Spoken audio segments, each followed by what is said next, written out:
चौथा बाब, यीशु मसीह की आजमाइश। उस वक्त रूह यीशु को जंगल में ले गया ताकि इब्लीस से आजमाया जाए, और 40 दिन और 40 रात फाका करके आखिर को उसे भूख लगी। और आजमाने वाले ने पास आकर उससे कहा, अगर तू खुदा का बेटा है तो फरमा कि ये पत्थर रोटियां बन जाएं। उसने जवाब में कहा, लिखा है कि आदमी सिर्फ रोटी ही से जीता न रहेगा, बल्कि हर बात से जो खुदा के मुंह से निकलती है।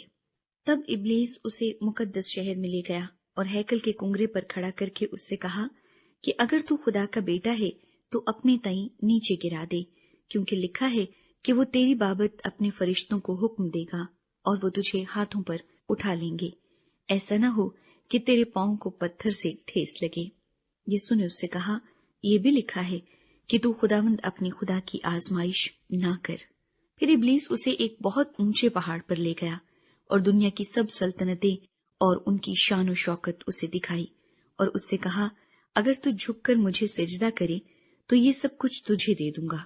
यीशु ने उससे कहा, ऐ शैतान, दूर हो, क्योंकि लिखा है कि तू खुदावंद अपने खुदा को सिजदा कर और सिर्फ उसी की इबादत कर। तब इब्लीस उसके पास से चला गया और देखो, फरिश्ते आकर उसकी खिदमत करने लगे। इलाका गलील से यीशु मसीह की खिदमत का आगाज।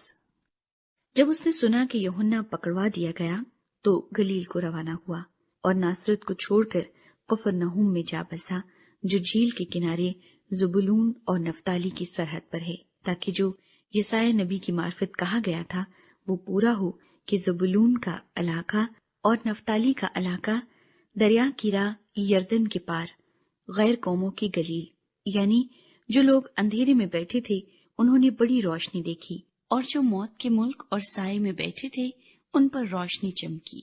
उस वक्त से यीशु ने मुनादी करना और ये कहना शुरू किया कि तौबा करो, क्योंकि आसमान की बादशाही नजदीक आ गई है। 4 माहीगीरों का चुनाव। और उसने गलील की झील के किनारे फिरते हुए 2 भाइयों यानी शमाउन को, जो पतरस कहलाता है, और उसके भाई इंद्रियास को झील में जाल डालते देखा, क्योंकि वो माहीगीर थे, और उनसे कहा, मेरे पीछे चले आओ तो मैं तुमको आदमगीर बनाऊंगा। वो फौरन जाल छोड़कर उसके पीछे हो लिए, और वहां से आगे बढ़कर उसने और 2 भाइयों यानी जब्दी के बेटे याकूब और उसके भाई यूहन्ना को देखा कि अपने बाप जब्दी के साथ कश्ती पर अपने जालों की मरम्मत कर रहे हैं, और उनको बुलाया। वो फौरन कश्ती और अपने बाप को छोड़कर उसके पीछे हो लिए। तालीमी, इबादती और शिफाया खिदमत। और यीशु तमाम गलील में फिरता रहा और उनके इबादत खानों में तालीम देता और बादशाही की खुशखबरी की मुनादी करता और लोगों की हर तरह की बीमारी और हर तरह की कमजोरी को दूर करता रहा।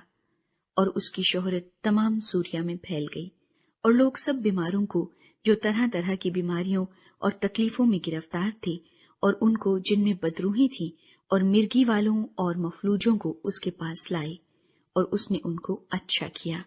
और गलील और दिकुपुलिस और यरूशलेम और यहूदिया और यरदन के पार से बड़ी भीड़ उसके पीछे हो ली।